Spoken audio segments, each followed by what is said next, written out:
আসসালামু আলাইকুম প্রিয় দর্শক, আপনাদেরকে শুভেচ্ছা সহ আমন্ত্রণ জানাচ্ছি বাংলাভিউ সংবাদে। সাথে আছি আমি ইসমতারা জাহান। প্রথমেই লতিফ ট্রাভেলস সংবাদ শিরোনাম।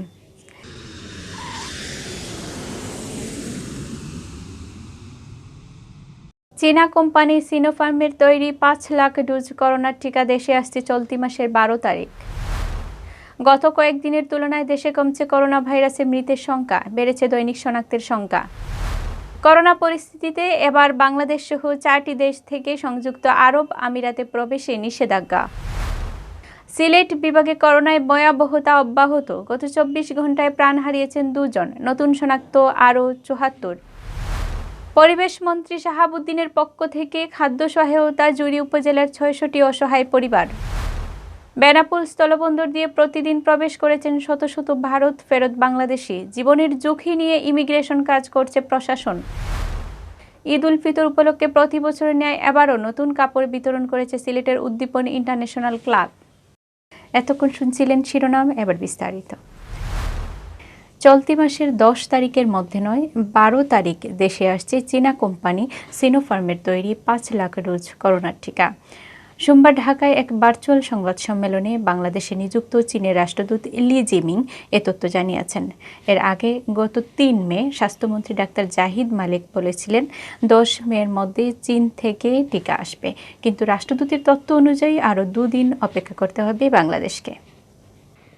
চীনের রাষ্ট্রদূত লি জিমিং বলেন, চীনের টিকার চাহিদা অনেক দেশের আছে, তাই বাণিজ্যিকভাবে সেটা বাংলাদেশ পেতে চায়। সেই টিকা পেতে বাংলাদেশের সময় লাগবে।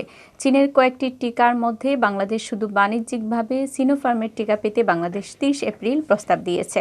বাংলাদেশ আগেই অনুমতি দিলে চীনের টিকা আগে পেত। গত 4 মে পররাষ্ট্রমন্ত্রী ডাক্তার একে আব্দুল মুমিন ঈদ উল ফিতরের আগেই চীনা টিকা পাওয়ার আশাবাদ ব্যক্ত করে গণমাধ্যমে কথা বলেন। তিনি বলেন, ঈদের আগে টিকা দেওয়ার জন্য চীন সরকার কাজ শুরু করেছে। করোনা ভাইরাস মহামারী মোকাবেলায় সরকার দেশের 13 কোটি বেশি মানুষকে টিকা দেওয়ার প্রস্তুতি নেয়।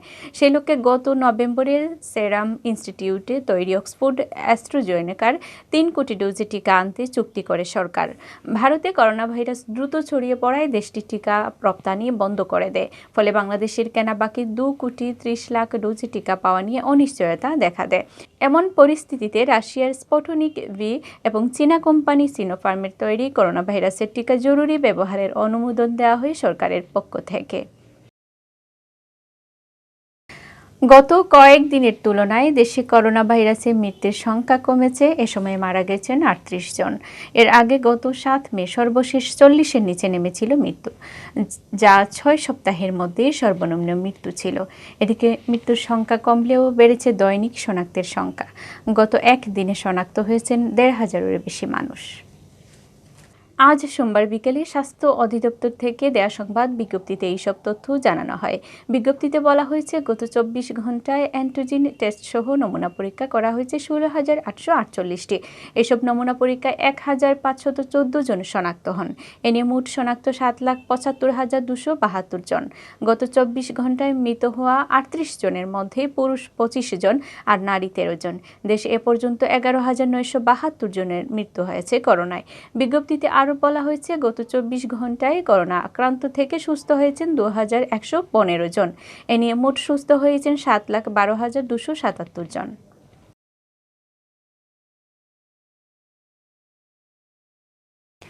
করোনা পরিস্থিতিতে বাংলাদেশ সহ 4টি দেশ থেকে সংযুক্ত আরব আমিরাতে প্রবেশের নিষেধাজ্ঞা জারি করেছে সে দেশটির জাতীয় জরুরি অবস্থা সংকট ও দুর্যোগ ব্যবস্থাপনা কর্তৃপক্ষ।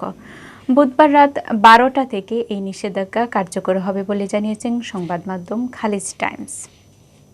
বাংলাদেশ ছাড়া ইউএইর নিষেধাজ্ঞা পেয়েছে পাকিস্তান, শ্রীলঙ্কা ও নেপাল। নিষেধাজ্ঞা কার্যকর থাকা অবস্থায় এসব দেশ থেকে সে দেশে কোনো জাতীয় ও আন্তর্জাতিক ফ্লাইট প্রবেশ করতে পারবে না। জাতীয় জরুরি অবস্থা সংকট ও দুর্যোগ ব্যবস্থাপনা কর্তৃপক্ষ সোমবার এই ঘোষণা দিয়ে বলেছে, জরুরি অবস্থা ছাড়া সর্বক্ষেত্রে এই নির্দেশনা কার্যকর থাকবে। ট্রানজিট ফ্লাইট বন্ধ থাকবে, তবে কার্গো বিমানের ক্ষেত্রে এই নিষেধাজ্ঞা কার্যকর নয়। এছাড়া আরব আমিরাতের নাগরিক, কূটনৈতিক, সরকারি কর্মকর্তা ও গোল্ডে ভিসাধারী সরকার ঘোষিত নিষেধাজ্ঞার আওতায় পড়বে না। সিলেট বিভাগে করোনায় ভয়াবহতা অব্যাহত রয়েছে। প্রতিদিনই এই বিভাগে প্রাণ কাটছে করোনা ভাইরাস। সেই সাথে আবারও বেড়েছে নতুন আক্রান্ত শনাক্তের সংখ্যা।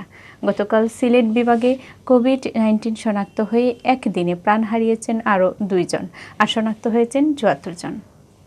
সোমবার স্বাস্থ্য অধিদপ্তরের সিলেট বিভাগীয় পরিচালকের কার্যালয় থেকে প্রেরিত প্রতিবেদনে উল্লেখ করা হয়, গেল 24 ঘন্টায় সিলেটের 4টি ল্যাবে নমুনা পরীক্ষায় 74 জন করোনা আক্রান্ত শনাক্ত হন। নতুন এই 74 জন সহ সিলেট বিভাগে করোনা প্রমাণিত রোগীর সংখ্যা দাঁড়িয়েছে 21,226 জন।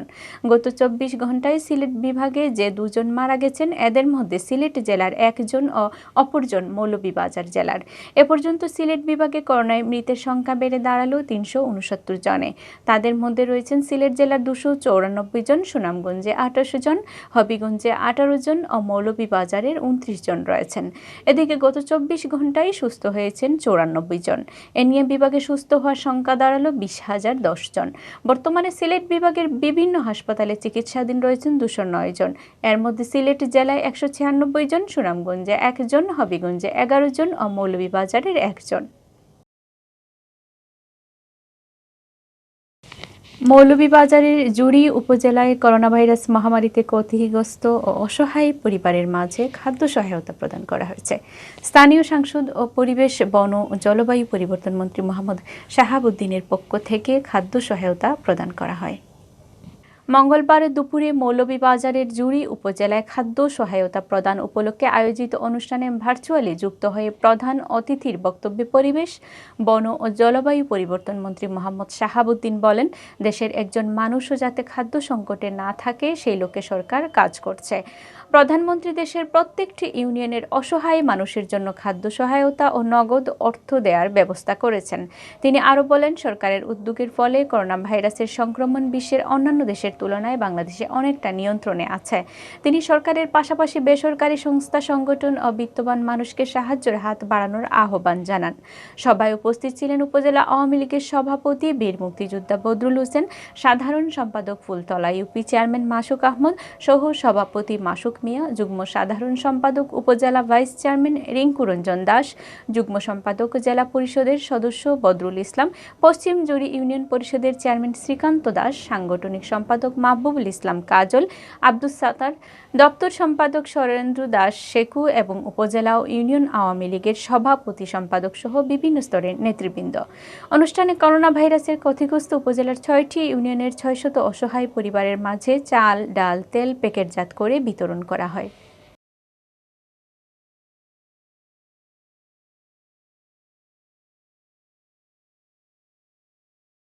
করোনা মহামারীকালে সম্মুখ যোদ্ধা হিসেবে দিনরাত সেবা দিয়ে যাচ্ছেন যশোর জেলা পুলিশ সুপার সহ শার্শা ও বেনাপোলের আইন শৃঙ্খলা বাহিনীর সদস্যরা। বিশেষ অনুমতিতে ভারত ফেরত বাংলাদেশিদের বাধ্যতামূলক প্রাতিষ্ঠানিক কোয়ারেন্টাইন নিশ্চিত করতে কাজ করছেন তারা। তবে দেশে ফেরার পর নিজ খরচে 14 দিনের কোয়ারেন্টাইনে অবস্থানে থাকতে ইচ্ছুক নন অনেকে। অন্যদিকে কোয়ারেন্টাইনে থাকা মানুষের খাবারের কিছুটা ব্যবহার কমাতে স্থানীয় সংসদ সদস্যের নির্দেশনায় এগিয়ে এসেছে উপজেলা ছাত্রলীগ, বেনাপোল পৌর মেয়র ও বিভিন্ন সংগঠন। বিস্তারিত বেনাপোল প্রতিনিধি মোহাম্মদ ওসমান গনির তথ্য ও ভিডিও চিত্রে। কোভিড-19 মহামারীর সাম্প্রতিক ঢেউ ভারতের স্বাস্থ্য ব্যবস্থার উপর ব্যাপক আঘাত এনেছে। ভারতীয় করোনা ভ্যারিয়েন্টের সংক্রমণ থেকে রক্ষার জন্য 26 এপ্রিল থেকে ভারতের সঙ্গে যাত্রী চলাচলে সাধারণ নিষেধাজ্ঞা আরোপ করে সরকার। গত 7 মে পর্যন্ত ভারতে ফেরত যাত্রীর সংখ্যা দাঁড়ায় 2,475 জন। গড় হিসেবে প্রায় প্রতিদিনই 250 থেকে 300 জন যাত্রী বিশেষ বিবেচনায় দেশে প্রবেশ করছে, যা অন্য স্বাভাবিক সময়ে আসা যাত্রীর সংখ্যার প্রায় সমান। আগতদের সকলকে কোয়ারেন্টাইন নিশ্চিত করা হলেও এদের মধ্যে করোনা পজিটিভ হিসাবে শনাক্ত হচ্ছে অনেকে। শনাক্তদের বিষয়ে বিশেষ ব্যবস্থা নেওয়া না হলে দেশের বর্তমান পরিস্থিতিতে বিরূপ প্রভাব পড়তে পারে বলে মনে করেন সচেতন মহল। কোভিড-19 মহামারীর সাম্প্রতিক ঢেউ ভারতের স্বাস্থ্য ব্যবস্থার উপর ব্যাপক আঘাত এনেছে। ভারতীয় করোনা ভ্যারিয়েন্টের সংক্রমণ থেকে রক্ষার জন্য 26 এপ্রিল থেকে ভারতের সঙ্গে যাত্রী চলাচলে সাধারণ নিষেধাজ্ঞা আরোপ করে সরকার।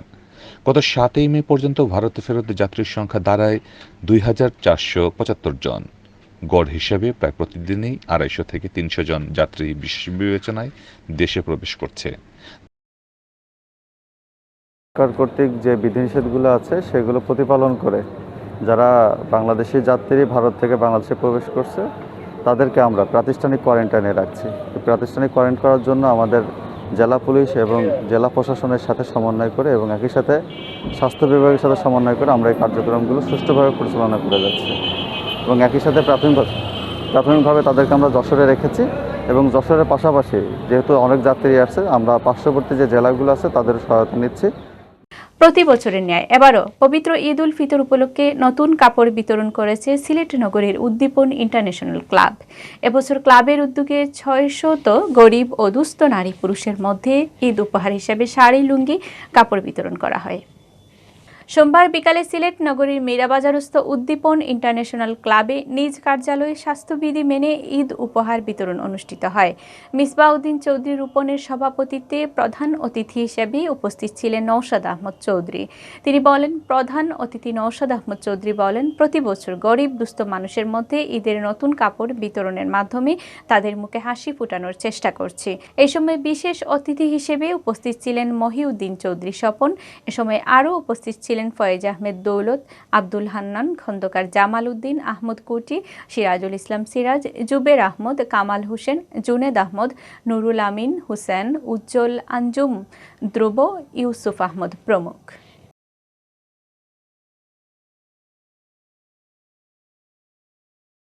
এতক্ষণ শুনছিলেন বাংলা ভিউ রাতের সংবাদ।